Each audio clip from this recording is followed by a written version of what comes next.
आता ज्यांना कोणाला कारलं आवडत नाही ते पण पुन्हा पुन्हा मागून खातील, कारण आज आपण कारलं बनवणारच आहोत तसं. नमस्कार मंडळी, वंदना किचन मराठीमध्ये तुम्हा सर्वांचं खूप खूप स्वागत. कारलं बघून तुम्ही सुद्धा नाक मुरडलंय का? पण विश्वास ठेवा, ही रेसिपी बघितल्यानंतर बोटं चाटून पुसून खाल ही माझी खात्री आहे. कारण आज आपण हे कारलं ना खूप वेगळ्या पद्धतीने बनवतोय. मुलं तर कारलं ताटामध्ये शिल्लकच ठेवणार नाही, इतका चटपटीत चमचमीत आजचा आपला हा पदार्थ. रेसिपी आवडली की एक लाईक आणि एक सबस्क्राईब नक्की करा. चला तर मग वेळ न घालवता लगेचच रेसिपीला सुरुवात करूया. त्यासाठी इथे मी ना मध्यम आकाराची 3 ताजी ताजी कारली घेतलेली आहेत. हे बघा. तर आजच्या रेसिपीसाठी कारलं कसं चिरायचं ते आपण अगोदर बघूया. अगोदर ना कारल्याचं हे टोक आपल्याला कट करून घ्यायचंय. हे बघा. त्यानंतर काय करायचंय, कारलं आपल्याला मधोमध चिरून घ्यायचंय अशा पद्धतीने.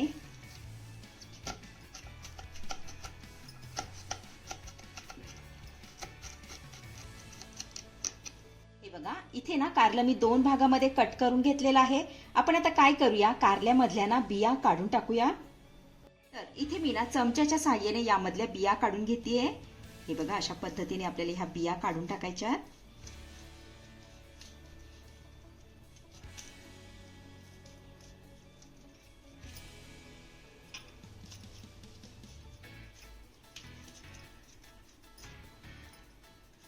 हे बघा.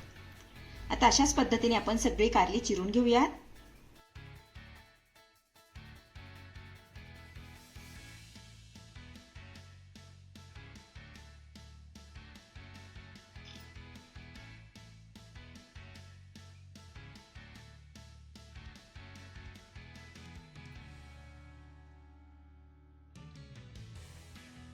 इथे मी ना कारल्यामधल्या बिया काढून घेतलेल्या आहेत. आपण आता काय करूया, कारल्याला ना अशा पद्धतीने चिरा लावून घेऊया. हे बघा, अशा पद्धतीने हे कारलं ना आपल्याला चिरून घ्यायचं आहे.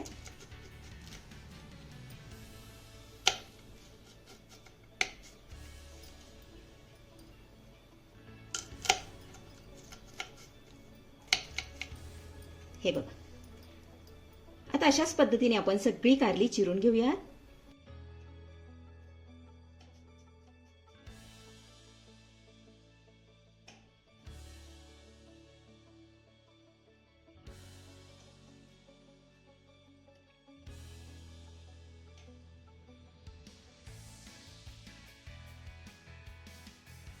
चला, इथे आपली ना सगळी कारली अशा पद्धतीने चिरून झालेली आहेत. हे बघा.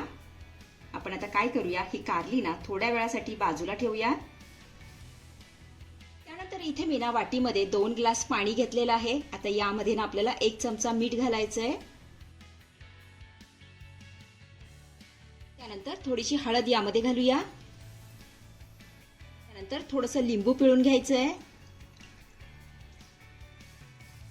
आता ना हे सर्व साहित्य आपल्याला चांगलं मिक्स करून घ्यायचंय.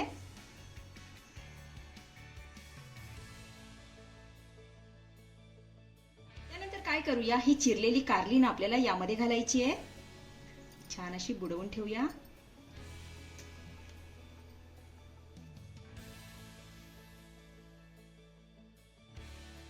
आता या हळद आणि मिठाच्या पाण्यामध्ये ना आपल्याला ही कारली 10 मिनिटं चांगली बुडवून ठेवायची आहे. म्हणजे काय होईल, यामधला ना बराचसा कडवटपणा कमी होईल. कारली आपली चांगली मुरत आहे तोपर्यंत आपण एक छोटंसं वाटण तयार करून घेऊया.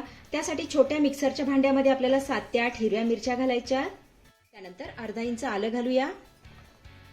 10 ते 12 लसूण पाकळ्या. त्यानंतर अर्धा चमचा जिरे घालून याचं ना मस्त असं वाटण करून घ्यायचंय. बघा, इथे आपलं वाटण देखील करून तयार झालेलं आहे. आता हे देखील मी थोड्या वेळासाठी बाजूला ठेवतेय. त्यानंतर इथे मी काय केलंय, 1 वाटी बेसन पीठ घेतलेलं आहे. आपण आता हे बेसन पीठ काढून घेऊया. आता ना यामध्ये आपण तयार केलेलं वाटण घालूया.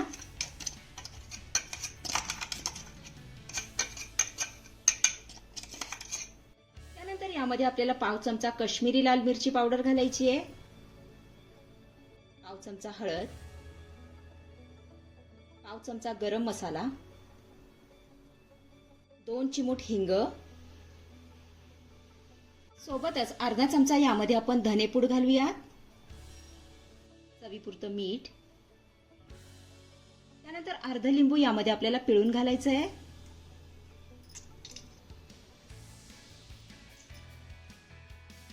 वरनं भरपूर अशी बारीक चिरलेली कोथिंबीर घालायची आहे. अगोदर काय करूया, हे सर्व साहित्य आपण चांगलं एकजीव करून घेऊया.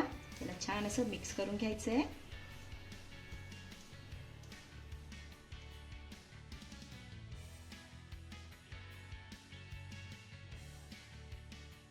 इथे आपलं सर्व साहित्य चांगलं एकजीव करून झालं की काय करायचं, यामध्ये ना आपल्याला थोडं थोडंसं पाणी घालायचंय आणि याचं सरसरीत मिश्रण तयार करून घ्यायचंय.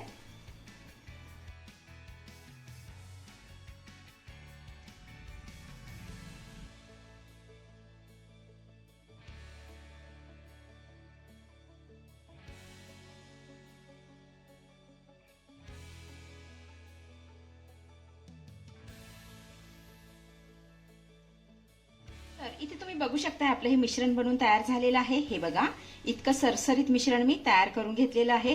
खूप जास्त घट्ट नाही किंवा खूप जास्त पातळ नाही, अशाच पद्धतीचं आपल्याला हे मिश्रण तयार करून घ्यायचंय. तर इकडे 10 मिनिटं झालेली आहेत आणि आपली कारली देखील छान अशी मुरलेली आहे. आपण आता ही पाण्यामधून काढून घेऊया. पाणी आपल्याला छान असं निथळून घ्यायचंय. हे बघा, अशा पद्धतीने निथळून घेऊया.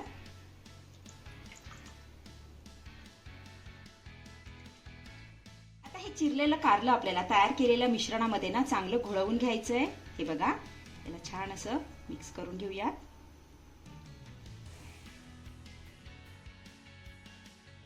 हे बघा, आता अशाच पद्धतीने सगळी कारली आपण या मिश्रणामध्ये घोळवून घेऊया.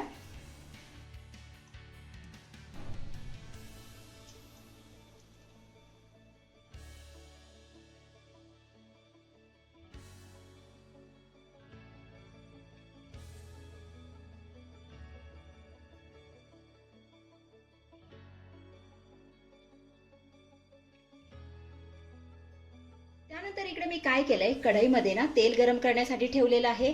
तेल आपलं चांगलं गरम झालं की यामध्ये ना आपल्याला बेसन पिठामध्ये घोळवलेली कारली सोडून तळून घ्यायची आहे.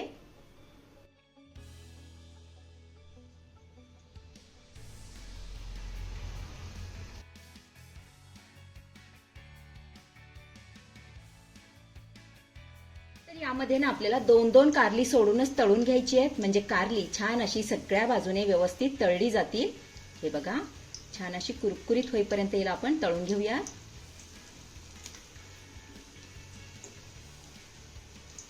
कारल्याची एक बाजू आपली चांगली तळून झाल्यानंतर कारला आपल्याला पलटी करून घ्यायचं आहे.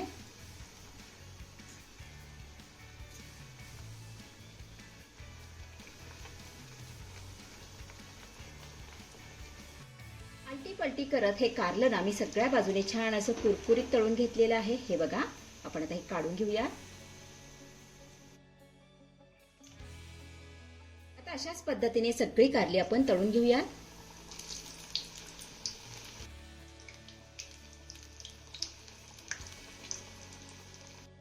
तर मंडळी, रेसिपी आवडल्यास एक लाईक आणि एक सबस्क्राईब नक्की करा. आणि हो, तुम्ही माझी रेसिपी कोणत्या भागातून बघता हे देखील मला कमेंट करून सांगायला अजिबात विसरू नका.